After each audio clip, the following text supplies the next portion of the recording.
Derrière les colonnes de marbre poli et les salles de symposium dorées de l'Athènes antique, le véritable théâtre du pouvoir n'était pas l'agora, mais la chambre à coucher. Ici, les aristocrates ne se contentaient pas de dormir. Ils se donnaient en spectacle. Au milieu des lampes à huile vacillantes et des soieries parfumées, les frontières entre le plaisir, la politique et la pédagogie se dissolvaient. Un mari pouvait se glisser de la chambre de sa femme pour s'allonger avec un garçon au gymnase, ou faire venir une courtisane instruite non seulement dans l'art du sexe, mais aussi dans la rhétorique et la guerre. Le désir était une monnaie d'échange structurée, stratégique et jamais simplement privée. Ce qui se déroulait véritablement derrière les hauts murs des cours intérieures n'était pas un secret, c'était un système. Un système où l'héros servait la hiérarchie, et où même l'acte le plus intime était un coup de plus sur l'échiquier toujours vigilant de l'honneur, de la honte et du contrôle. Derrière les colonnes de marbre poli et les salles de symposium dorées de l'Athènes antique, le véritable théâtre du pouvoir n'était pas l'agora, mais la chambre à coucher. Ici, les aristocrates ne se contentaient pas de dormir. Ils se donnaient en spectacle.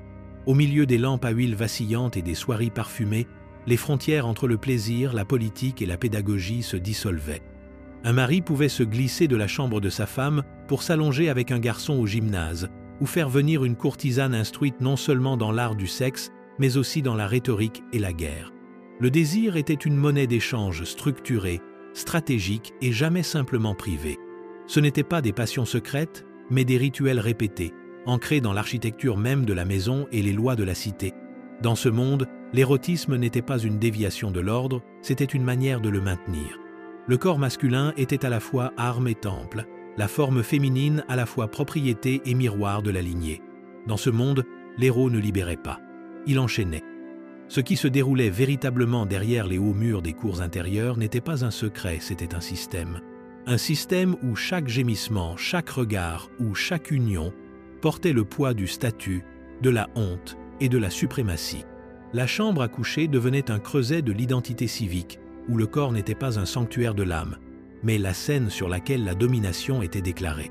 Franchissez le seuil de pierre de la maison d'un aristocrate athénien, et vous n'entrez pas simplement dans une demeure, vous entrez dans un diagramme du pouvoir. Chaque mur, chaque couloir, chaque seuil impose silencieusement un code plus ancien que n'importe quel décret, séparant les corps, les intentions et les accès. La structure est divisée en deux par le genre et le rang, ces pierres même témoignant d'une clarté brutale. Les hommes se déplacent librement. Les femmes disparaissent derrière les voiles de l'architecture. L'andron, la chambre des hommes, se trouve la plus proche de la rue audacieuse, ornée et tournée vers le public. C'est le lieu du symposium, du vin, de l'esprit et de la complaisance autorisée. C'est là que les hommes de l'élite riant, s'allongent, affirment leur domination sous la douce lumière des lampes à huile. Pendant ce temps, enfoui au plus profond des entrailles de la maison, se trouve le gynécée, une enclave scellée où les femmes cuisinent, tissent, élèvent les enfants et vieillissent en silence. Ce n'est pas un sanctuaire, c'est une forteresse d'invisibilité. Les filles sont cachées jusqu'à ce qu'elles soient troquées en mariage. Les épouses sont protégées, oui, mais protégées comme un coffre-fort protège son contenu, du vol, mais aussi de la lumière. Il n'y a pas de couloir d'égalité ici, seulement un treillis d'accès et d'exclusion. Même les esclaves naviguent différemment dans l'espace. Les serviteurs masculins peuvent aller chercher du vin pour leur maître dans l'andron, mais les esclaves féminines sont reléguées dans les arrière-salles, à moins d'être convoquées pour être utilisées. La séparation spatiale n'est pas simplement pratique, elle est profondément idéologique. La maison, malgré toute son élégance géométrique, devient une prison des rôles, dictant qui peut être vu, touché, désiré ou rejeté. Dans ces maisons, l'emplacement physique reflète le rang social, et entrer dans la mauvaise pièce, c'est commettre un acte de rébellion. Il y a des portes qui ne s'ouvrent pas, des sons qui ne doivent pas être entendus. Même la lumière est genrée vive et enfumée dans l'andron, douce et filtrée dans le gynécée. Le résultat est une maison où l'intimité est scénarisée, où l'érotisme n'est pas spontané mais zoné comme des terres agricoles, et où l'architecture devient loi. Cette division s'infiltre dans chaque geste. Une épouse qui marche trop près des quartiers des hommes, un mari qui s'attarde trop longtemps dans la salle familiale, un fils qui jette un coup d'œil dans l'espace des femmes, tous deviennent des menaces morales et non logistiques. Dans cet agencement, la maison est moins une résidence qu'une machine de séparation, une institution civique en miniature. À travers ces murs, les enfants apprennent la hiérarchie avant la parole, apprennent la honte avant la logique. Les pierres murmurent « connais ta place ». Le désir peut être fluide dans la rhétorique et l'art, mais dans le foyer grec, il est emmuré, verrouillé et placé sous surveillance. Ainsi, les espaces mêmes qui prétendent abriter l'amour sont conçus pour le contrôler. Pour comprendre le paysage érotique de l'aristocratie grecque antique, il faut affronter un paradoxe aussi tranchant que délibéré. L'épouse était sacrée, mais silencieuse. L'hétaïre, profane, mais adorée. L'épouse athénienne, drapée de voiles modestes et confinée dans les quartiers feutrés du gynécée, n'était pas choisie pour son esprit, ni pour sa compagnie, mais pour son utérus. Le mariage au sein de l'élite était une transaction, un rapprochement de maison, une fortification de l'héritage.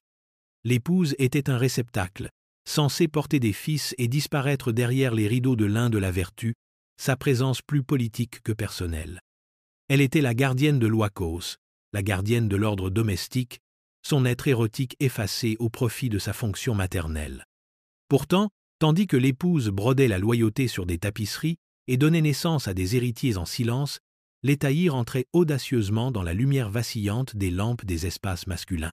Elle s'allongeait dans l'andron, versait du vin dans les cratères et riait non par obligation, mais avec pouvoir.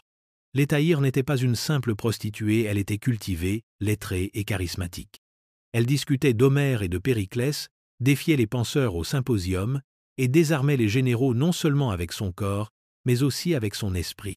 Dans une ironie qui frisait le grotesque, les hommes aristocrates confiaient leurs plaisirs les plus profonds, leurs secrets et leur vulnérabilité non pas à leurs épouses, mais à ces femmes publiques, des femmes qui n'étaient pas liées par la lignée, mais par l'esprit.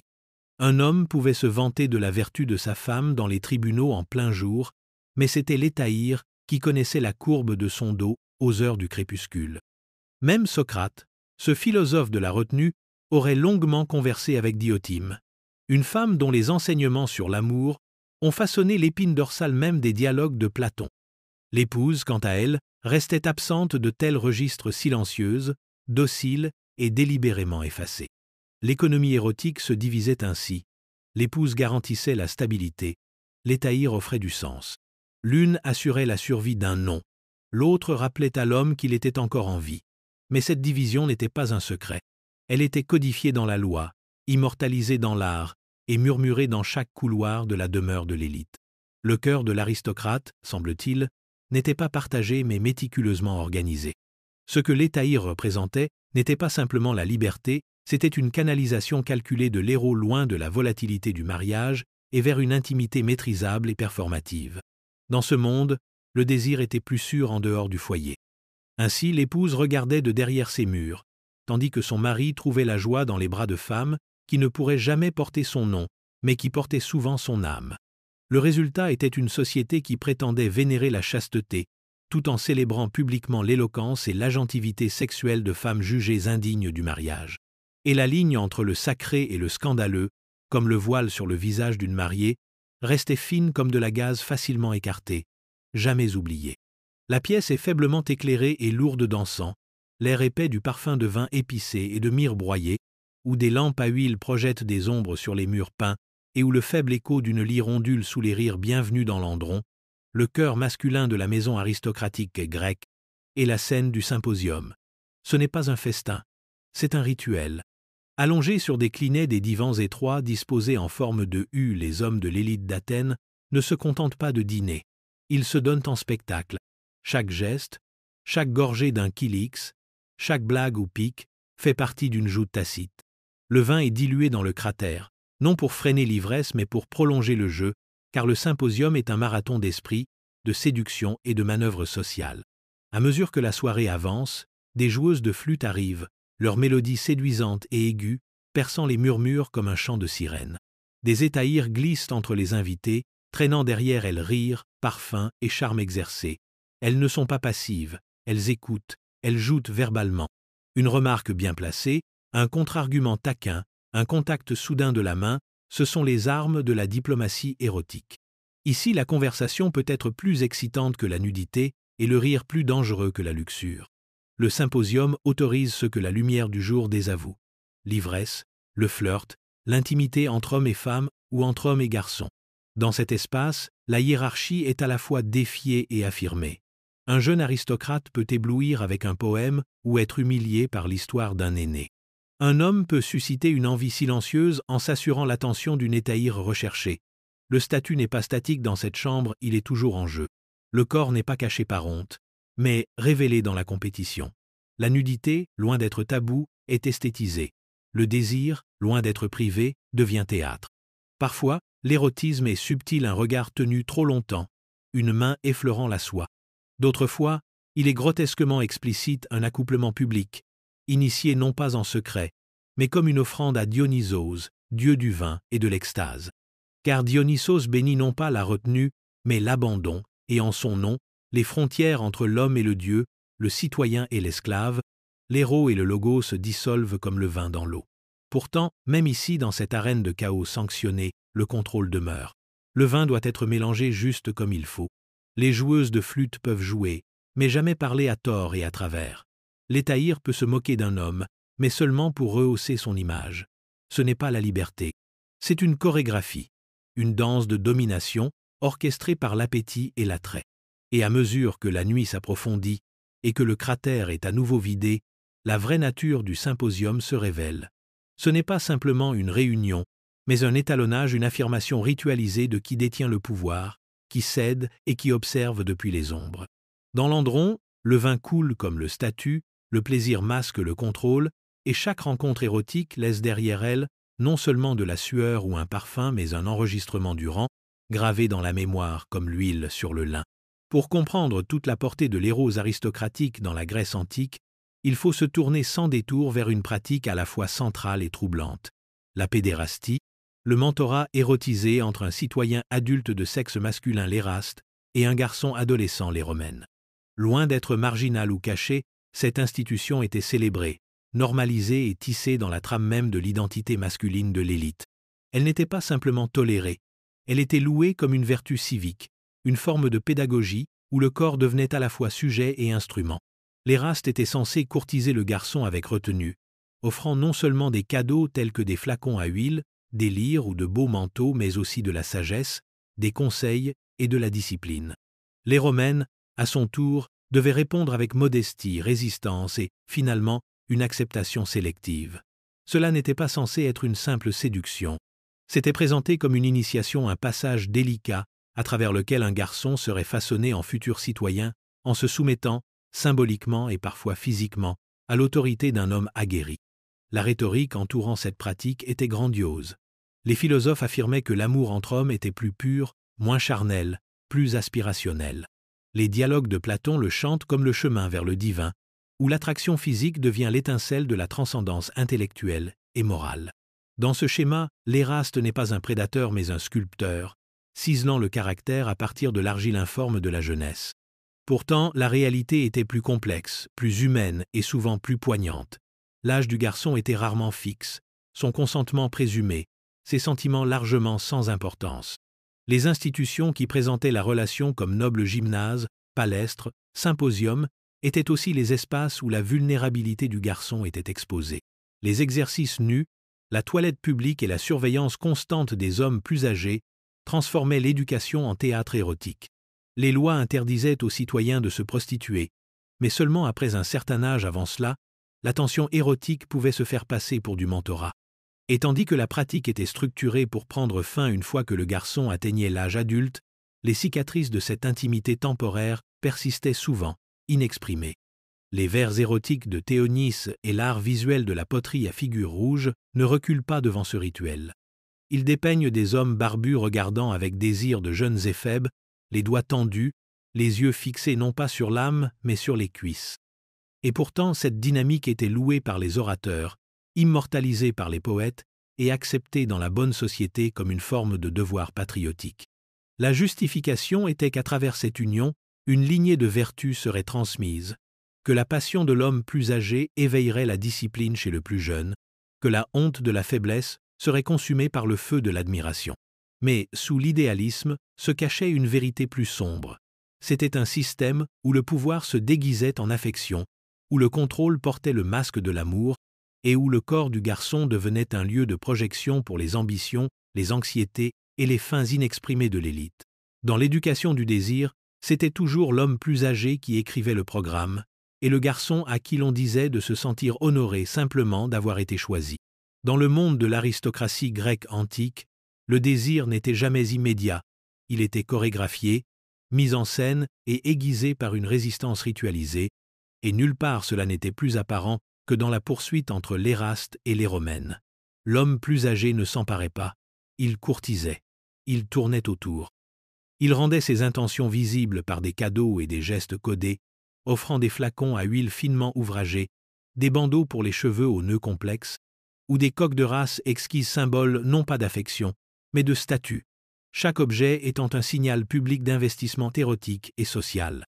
Le garçon, paré de la fleur de la jeunesse, était censé résister, se retirer derrière une modestie cultivée, rougir mais ne pas fuir, permettre au jeu de se dérouler.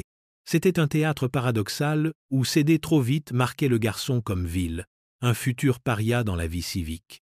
Mais résister trop longtemps rendait l'Éraste humilié, son identité publique diminuée. Dans ce rituel soigné, le corps du garçon était le champ de bataille sur lequel la valeur de l'homme plus âgé était mise à l'épreuve. L'accès érotique n'était pas l'aboutissement de l'affection, c'était la preuve de la domination. Gagner le garçon, c'était gagner une maîtrise symbolique sur la beauté, la vertu et la maîtrise de soi, et le perdre, c'était subir une érosion publique de sa crédibilité. Cette poursuite était visible. Elle se déroulait dans les gymnases, où tous deux s'entraînaient nus, luisant d'huile d'olive, dans la palestre, où les jeux devenaient une cour codée, et même au symposium, où un regard insistant ou un éloge voilé pouvait déclencher des rires entendus. L'Éraste offrait un mentorat des leçons de poésie, de guerre, de politique, mais toujours avec un courant sous-jacent de séduction, pointant toujours vers un moment culminant de convergence morale et physique. Le rôle du garçon, lui aussi, était actif. Il devait gérer ses limites, retarder l'inévitable et surtout choisir judicieusement. Car dans une société où être poursuivi était un honneur, mais être perçu comme passif était la ruine, le jeune homme marchait sur le fil du rasoir. Le but n'était pas l'amour, c'était le placement. L'arrangement tout entier affirmait la hiérarchie, l'âge sur la jeunesse, le citoyen sur le futur citoyen, l'esprit sur le corps.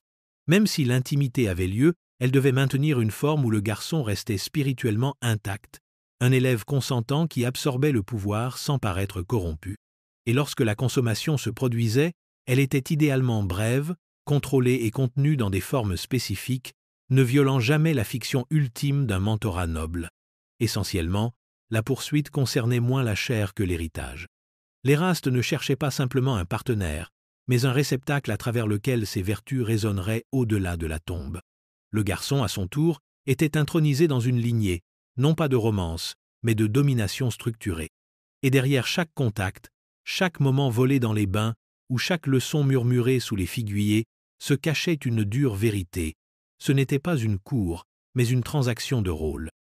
L'un gagnait du prestige par la conquête, l'autre en devenant assez désirable pour être poursuivi, mais jamais trop disponible pour être pris sans dignité. Ceci, donc, n'était pas une histoire d'amour, c'était un rituel visant à façonner les hommes en maîtres et les garçons en avenir.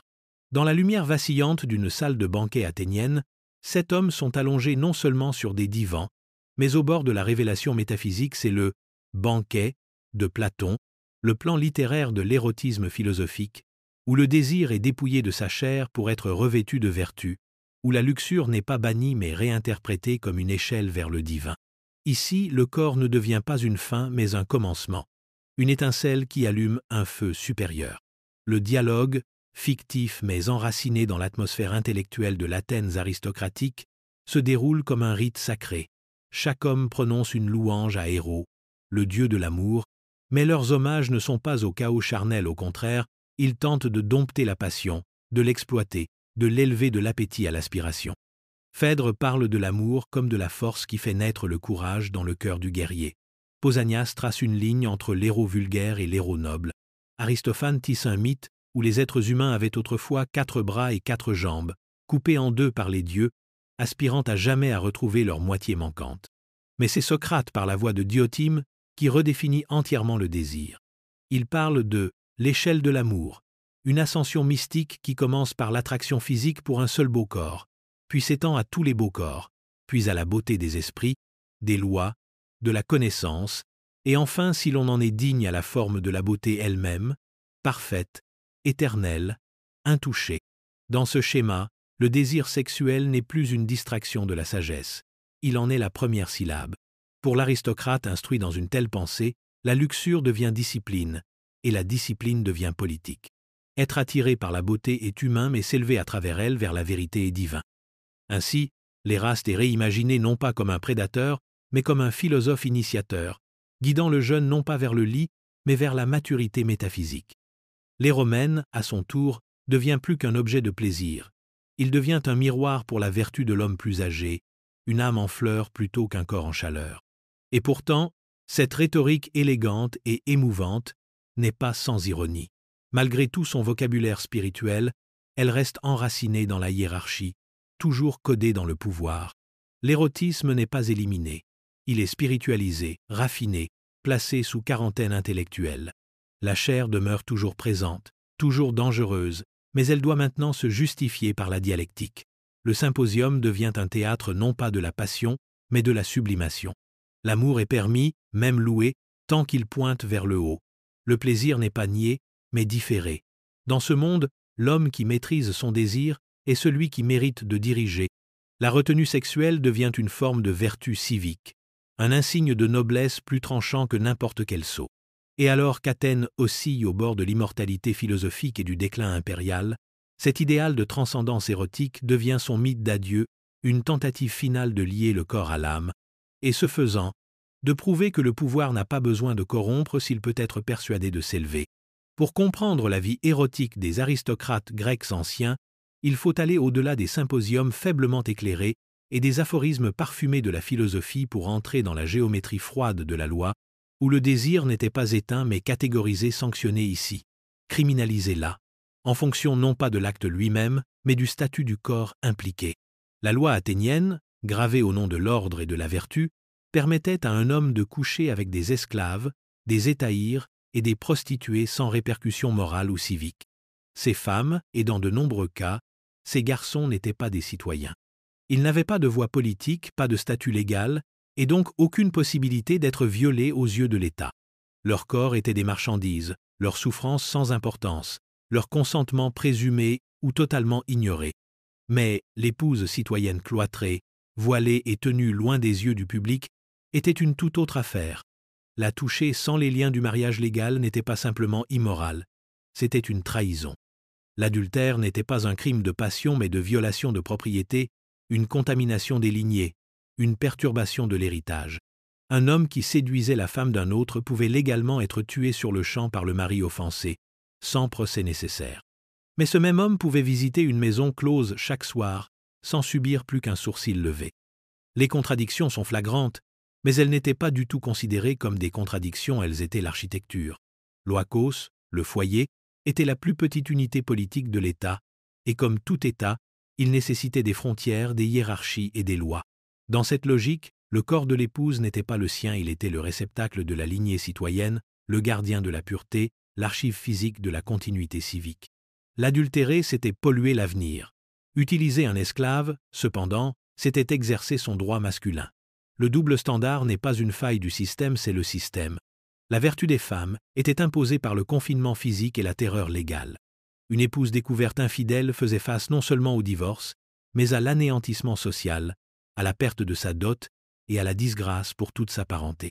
Pendant ce temps, un homme qui violait une esclave ou prenait une concubine était considéré comme étant dans son droit, sa seule faute pouvait être l'extravagance, jamais l'immoralité. Même les accusations d'amants masculins, bien que parfois scandaleuses, avaient rarement le poids de la loi, à moins qu'elles ne franchissent le domaine de la honte politique. Ainsi, le code légal révèle l'anatomie de l'éros aristocratique, une structure construite non pas pour réguler le désir, mais pour le canaliser de manière à maintenir le contrôle patriarcal et la lignée civique. L'État ne réprimait pas l'appétit masculin, il le sculptait, le dirigeait et s'assurait que chaque libération réaffirmait la domination. L'homme athénien était censé être à la fois souverain et consommateur, et la loi l'assurait contre le désordre en criminalisant tout héros qui menaçait la sainteté de son foyer tout en permettant toute autre indulgence qui renforçait son pouvoir. La chambre à coucher, le tribunal et le conseil n'étaient pas des domaines séparés. Ils étaient des miroirs les uns des autres. Et dans chacun, le corps n'était jamais seulement de la chair, c'était de la politique.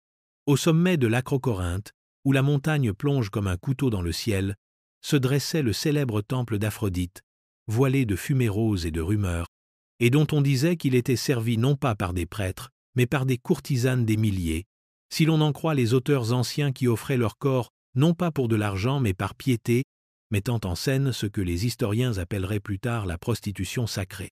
Que ce récit soit une vérité littérale ou une fantaisie brodée, sa puissance réside dans ce qu'il révèle sur la manière dont la Grèce antique entremêlait l'héros et la divinité.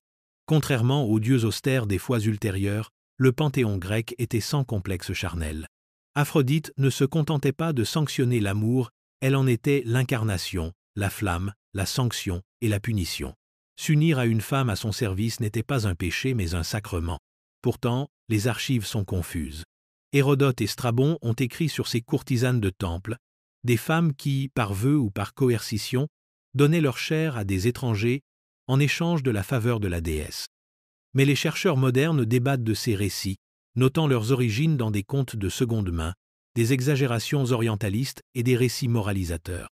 Peu être ces histoires, étaient-elles moins de la documentation que de la projection des réflexions anxieuses sur ce qui se passe lorsque les femmes possèdent à la fois sexualité et sainteté. Car dans l'esprit grec, le corps féminin n'était pas simplement un réceptacle de reproduction ou de tentation. C'était un seuil, un espace liminal où l'ordre civique rencontrait le chaos divin. L'idée de la prostitution sacrée, qu'elle soit réelle ou mythifiée, exposait une vérité culturelle. Le sexe n'était jamais simplement privé, jamais simplement profane. Il était public, performatif et potentiellement sacré. Dans une police obsédée par les frontières entre citoyens et esclaves, épouses et étaïrs, ordre et anarchie, la notion d'une femme offrant le sexe comme rituel faisait exploser ces lignes.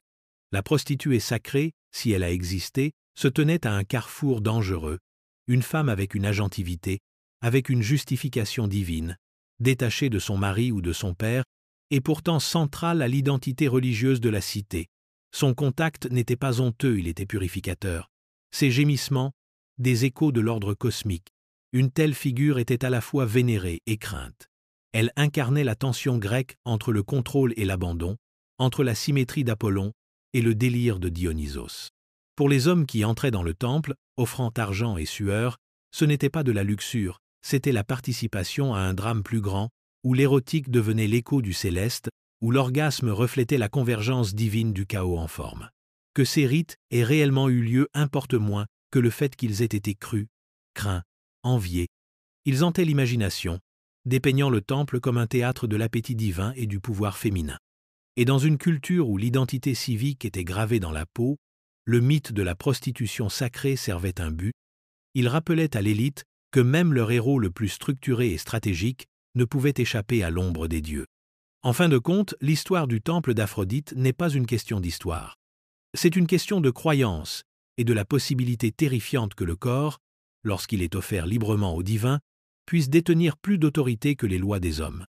Dans le sol de l'Attique et les tas de cendres des domaines incendiés, les archéologues ont mis au jour ce que le discours athénien était souvent trop retenu ou trop stratégique pour prononcer à voix haute, les confessions vernissées d'une civilisation peinte en noir et rouge, des scènes de cuisses écartées, de lèvres qui s'effleurent, de satyres souriants et de jeunes gens se penchant en une invitation silencieuse.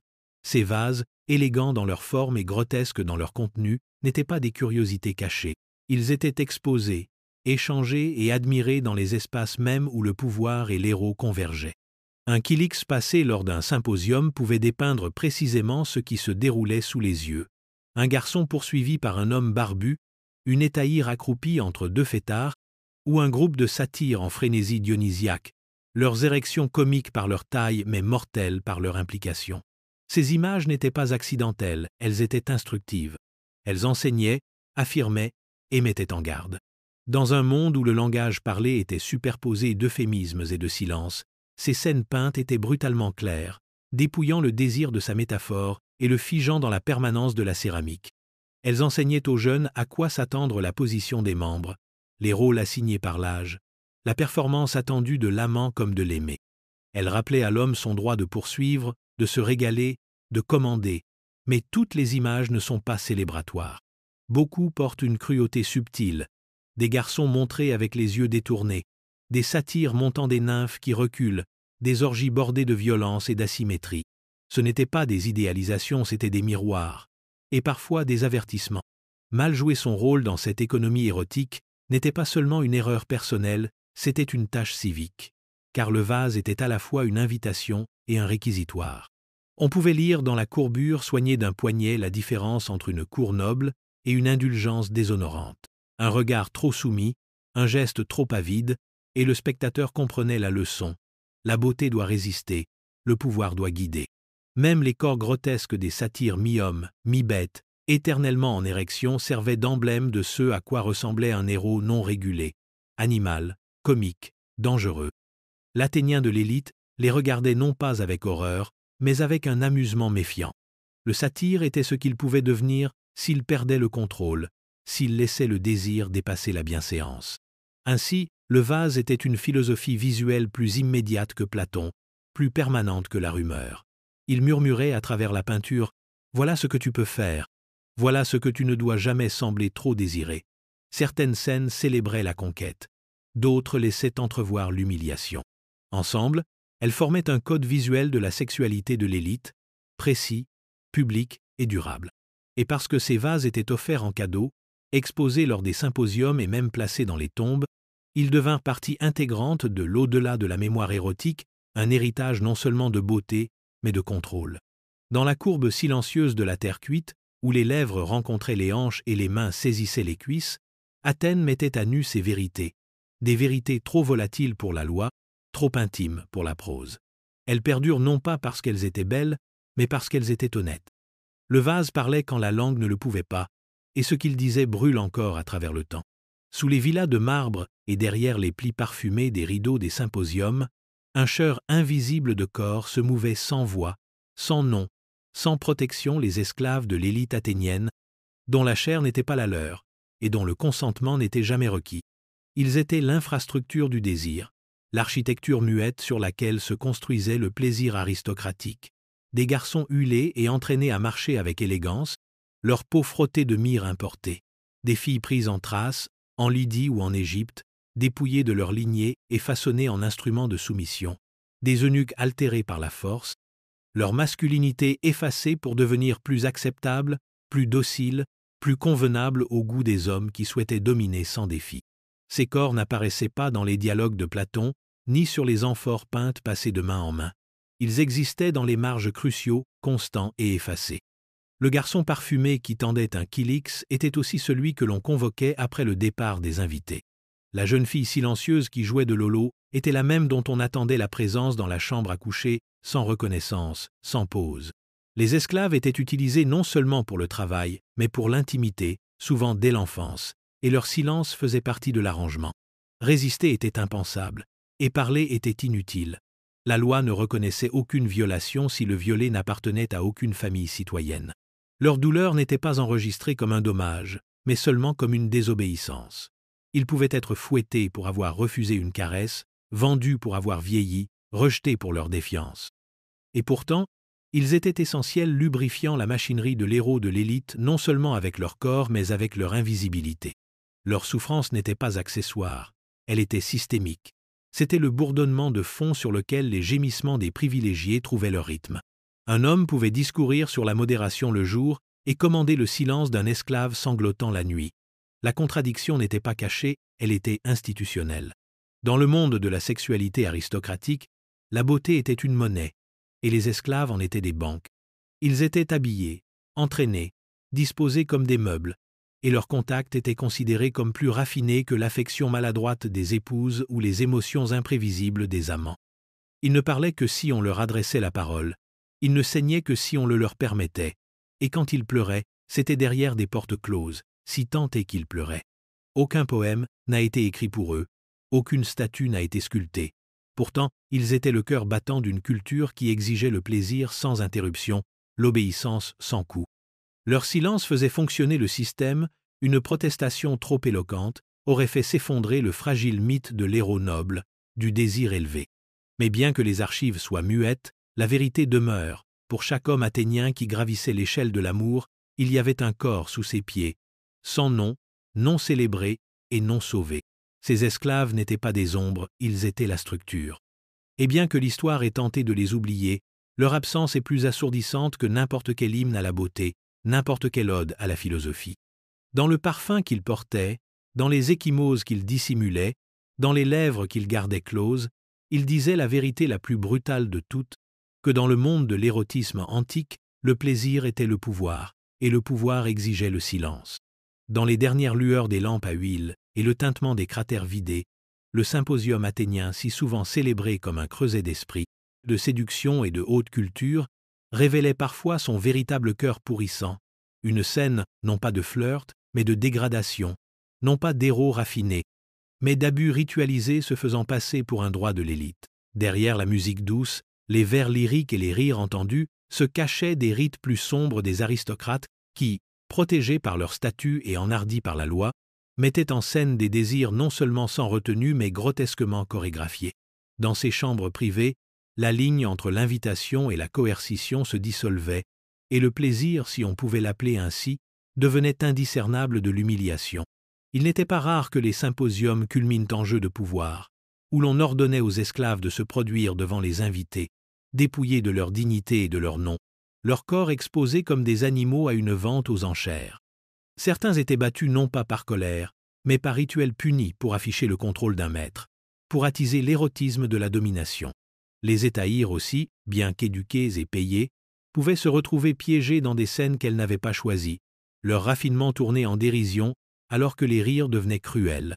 Même les jeunes, les éromènes autrefois idéalisés, pouvaient devenir des objets de spectacle, leur résistance initiale rebaptisée fausse pudeur, leur réticence balayée par l'attente sociale et le contrat tacite du conditionnement de l'élite. Le symposium, ce temple supposé de la maîtrise de soi, s'effondrait souvent sous sa propre hypocrisie, révélant une culture où le contrôle était l'aphrodisiaque ultime et briser un corps, la preuve finale de supériorité. Certains documents parlent, de manière oblique, d'hommes utilisant des failles juridiques pour tourmenter ceux qui leur étaient inférieurs, fouettant un serviteur pour avoir renversé du vin, puis exigeant sa soumission en guise de compensation, marquant au fer rouge une esclave qui tentait de fuir les festivités de la nuit, déclarant les larmes d'un garçon purification rituelle après un accouplement forcé. Ce n'étaient pas des anomalies. Elles étaient connues, vues et dans le consensus silencieux de l'élite tolérée. Car dans une société où le corps était un site d'entraînement, où la hiérarchie était érotisée et où la vulnérabilité équivalait à l'utilité, la capacité d'infliger de la douleur devenait indiscernable du droit de poursuivre le plaisir. Et pourtant, ce qui était étiqueté comme affection, comme intimité, comme éducation, portait toutes les marques d'un abus systémique codifié par la performance culturelle. Les participants ont pu rire, s'allonger, citer de la poésie pendant que cela se produisait, mais le rire était fragile, la poésie un voile, le consentement illusoire. Aucune loi n'était enfreinte, aucune honte n'était attachée, car la honte exige la reconnaissance de l'égalité, et dans ces pièces, il n'y en avait aucune. Ce qui restait, c'était du théâtre. Des corps exposés comme des villes conquises, la soumission exigée comme un tribut, l'orgasme délivré non pas dans un ravissement mutuel, mais dans le sanglot silencieux de quelqu'un de trop bas pour être entendu. En cela, l'héros grec révèle sa facette la plus sombre non seulement comme appétit, mais comme rituel, comme spectacle, comme la réaffirmation répétée de qui peut toucher et qui ne doit jamais refuser. Sous les philosophies, sous les lois, sous la poterie et les hymnes, se trouve une structure simple et brutale, le plaisir comme preuve de pouvoir, et le corps comme son témoin silencieux. Et dans ce silence, les cris n'ont jamais vraiment cessé, ils étaient simplement intégrés au rythme de la soirée, comme de la musique. Alors qu'Athènes chancelait vers le crépuscule de sa gloire, ravagée par la guerre, les troubles politiques et la lente corrosion de l'unité civique, ces idéaux érotiques, autrefois drapés dans la soie de la philosophie, et l'armure du rituel commencèrent à se défaire en parodie, en complaisance et en imitation grotesque de leur sainteté passée. L'héros discipliné que Platon avait exalté en une échelle d'ascension divine s'affaissa désormais dans la décadence, ses barreaux glissant d'ironie et d'excès. L'hétaïre, autrefois figure de brillance cultivée et de mystère érotique, fut de plus en plus présenté comme un spectacle, son esprit remplacé par la vulgarité, son intellect réduit à une performance. N'étant plus la partenaire d'un dialogue élégant, elle devint un personnage dans les jeux d'ivrogne des hommes, un accessoire plutôt qu'une participante. L'Héromène, lui aussi, s'effaça de son piédestal. L'amant juvénile, autrefois sculpté dans la poésie et le bronze comme la fleur de la vertu civique, se transforma en guerre plus qu'un corps loué sa beauté commercialisée, son rôle transactionnel, ses yeux émoussés par la répétition. Dans les villas en ruine d'une cité fracturée, les symposiums devinrent plus fréquents et plus désespérés, non plus des rituels de raffinement mais des bacchanales d'évasion. Le vin était plus fort, les jeux plus cruels, les rires creux. Le plaisir autrefois lié aux idéaux de mentorat, de vertu et de devoir public avait perdu son encre. Il ne pointait plus vers le haut. Il tourbillonnait vers l'intérieur, se putréfiant dans les corps ennuyés et boursouflés d'hommes qui avaient autrefois commandé des armées et composé des lois. Le corps de l'élite lui-même, autrefois symbole de contrôle mesuré et d'équilibre esthétique, s'affaissa désormais sous le poids de la complaisance. Les ventres gonflèrent, les appétits devinrent erratiques, et la poursuite autrefois disciplinée de la beauté céda la place à la consommation frénétique de la nouveauté.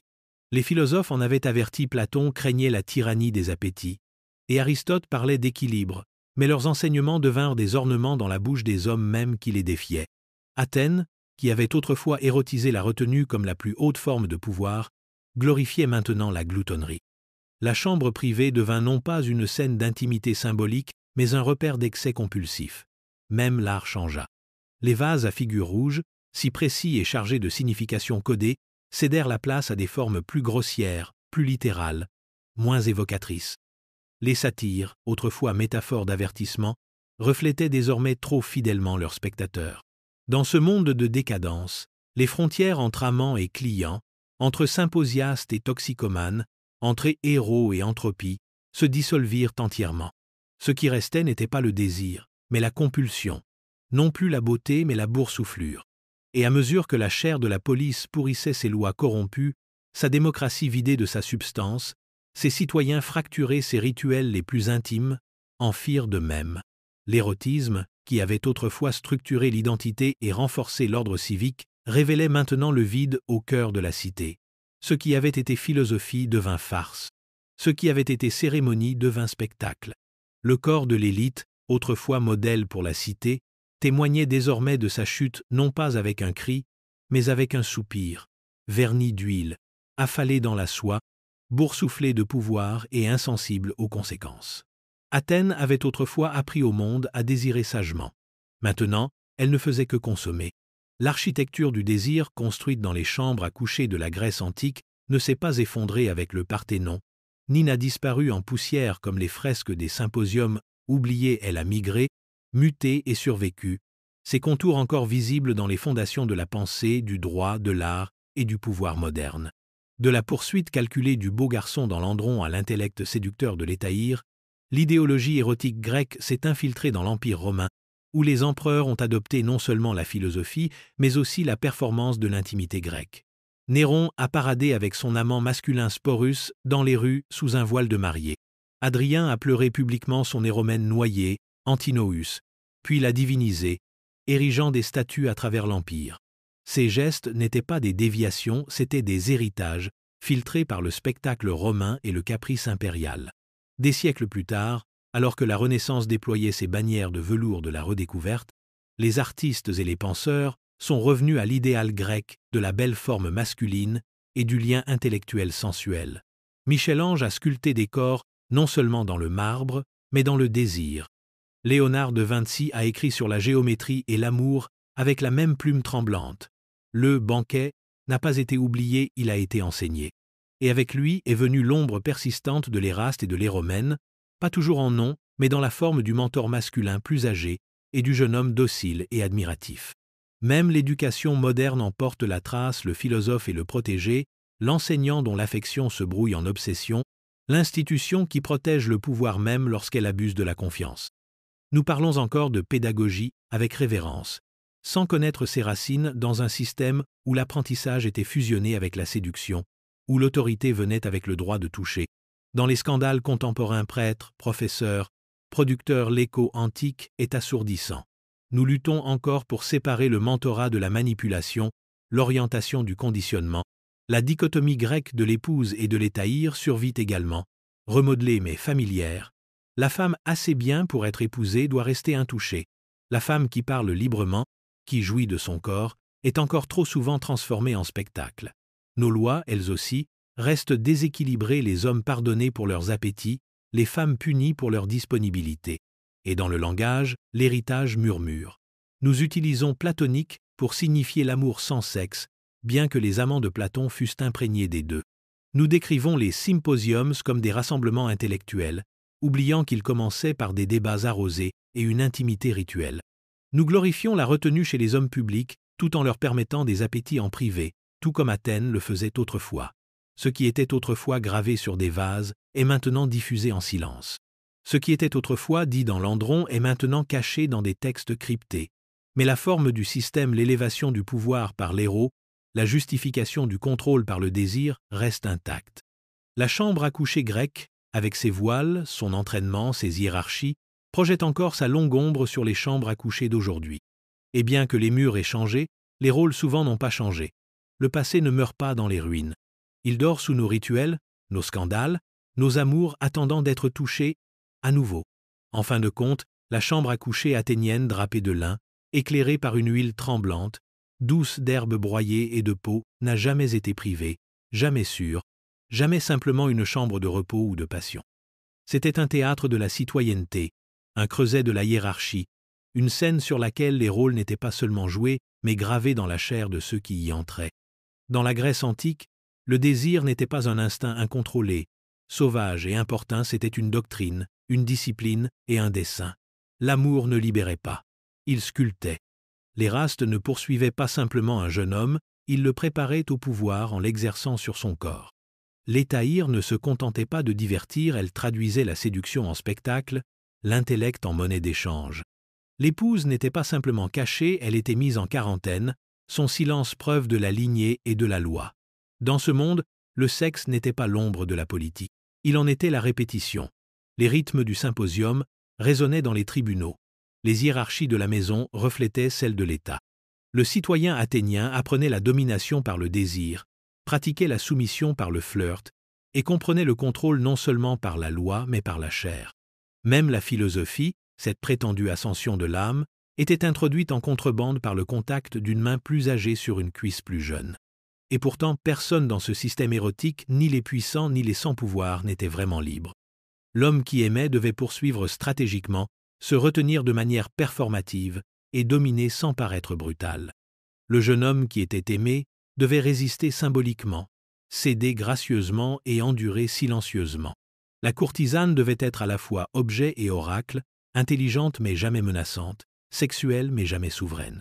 Même l'esclave, dont le corps était le reflet le plus honnête de la violence du système, se voyait dire que son silence était un service, sa douleur une fonction.